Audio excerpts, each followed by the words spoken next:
Hello everybody, it's Kyle Van Vouris with Vouris.com, and today we are going to go over my favorite cold call script.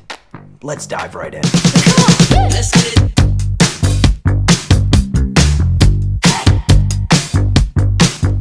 Alrighty folks, so I'm excited to walk you through the cold call script that for years has been old, trusty. This is what I've used. A lot of our clients use a cold call script that's inspired by this one. It's worked really well for myself and the people who use it, so I'm going to share that with you. Before I do, I'd love it if you'd hit the like button, subscribe to the channel. It really helps us out. Now, before we go in word by word what the script looks like, I want to discuss a bit about why cold calling is important. And I'll go quick, I promise, so don't skip ahead. There are really three main things that pop top of mind when I'm asked, what is cold calling good for? The first one is moving the needle. It is really effective at catching you up if you're a little bit behind on your number. And why do you say that? Well, it flows right into number two. It's really fast. You can send a bunch of emails in mass and just wait for replies, or you can make a bunch of calls, connect with people, and you have a higher chance of converting them from a connection than you do just hoping someone replies, because people ignore emails. It's hard to ignore a human being speaking to you, especially when you get really good at cold calling. And number three, you get to learn really quickly about your target market. So if you're calling into a new segment or you're trying to learn a lot about your buyer, a cold call, getting that one-to-one communication with your target buyer can be instrumental in shaping your entire sales approach. Okay, so let me cover the structure of my favorite cold call script. I will say every cold call is different. There's a lot of variables involved, and in order to be truly effective at cold calling, you have to be able to adapt. But here's a general structure that covers most scenarios, and really from your perspective is what you're looking for. So the first part of a cold call is the introduction. Got to introduce yourself. The next part is what I call the path. You give the prospect a choose your own adventure decision. Would you like to go this way or that way? I'll talk about that in a minute. Then the next part of the call is finding a gap. Once you find it, you got to close the gap. And then finally, the ask, which is asking for the meeting. So now let's break down my favorite cold call script. I'm going to throw it up on the screen here and I'm going to read it to you, and I'll share you some of my thoughts on why I believe this is such an effective script. So it starts off like this. Hi, my name is Kyle from Vouris. How's it going?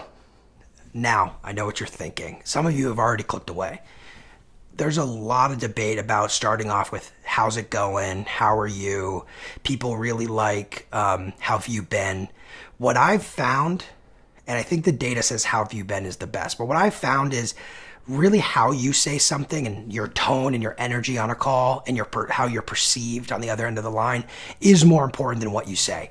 I like how's it going? It's how I talk. It fits me, but feel free to change that introduction to something that you're more comfortable with.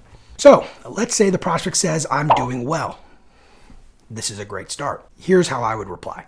The decision to allow the call to continue. This is incredibly important because when I think of cold calling, you're really buying time with the prospect. You're saying a word and they're giving you seconds. Now, what you say might cost you seconds or earn you seconds. Right here, if they agree to continue the conversation, you just earned yourself a ton of seconds. If they disagree, you can try to overcome that brush off to continue into the conversation. So by asking it, there's a huge upside, and the downside is the same as every other introduction, which is they say no and hang up on you. So I like that improved upside, and you're getting a commitment, and it almost guarantees you a conversation if they say yes, which is great. So let's say they agree. Sure, let's have a conversation. Great. This is the next part of the script. Thanks for the time. Typically, we work with startup companies whose inside sales teams are struggling with creating a predictable flow of opportunities, or they are producing a predictable flow of opportunities, but the number of those opportunities needs to be higher. I'm curious, which of those resonates with you?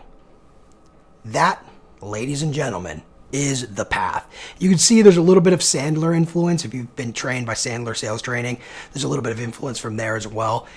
I love giving the prospect two options which will guide the direction of my call. I am not a fan of just calling and trying to get a meeting right away.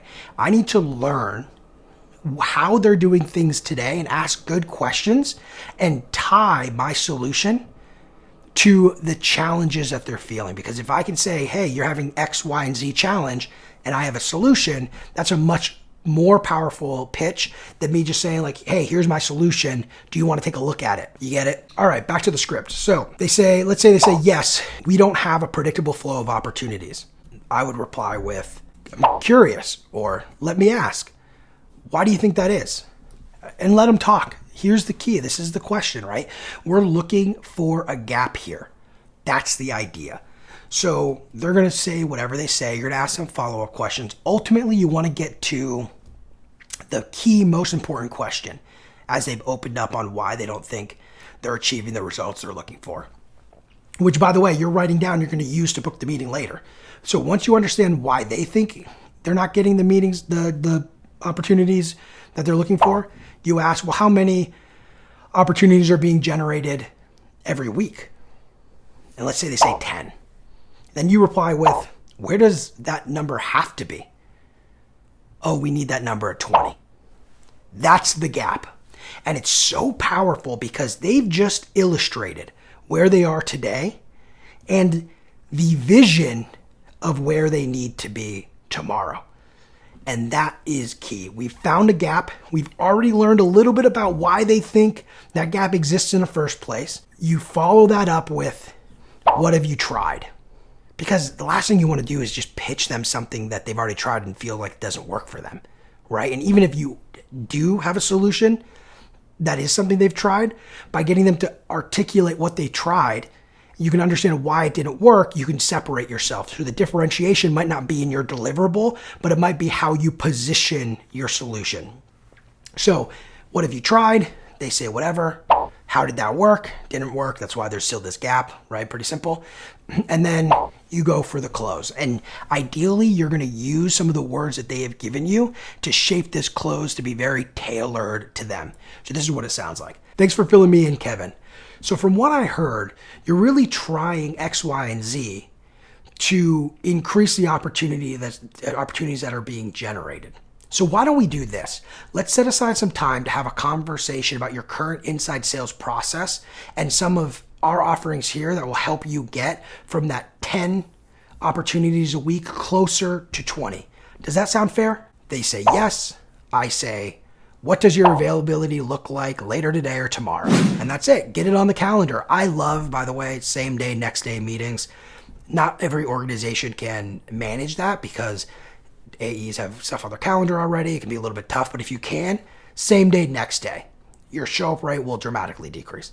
But anyway, that's the script. So hopefully you found that valuable. If you liked it, please like, comment, subscribe. Let me know what you think. I'm more than happy to do more content like this if this is what you like to hear. So let me know. Otherwise, thanks for tuning in, and I will see you later.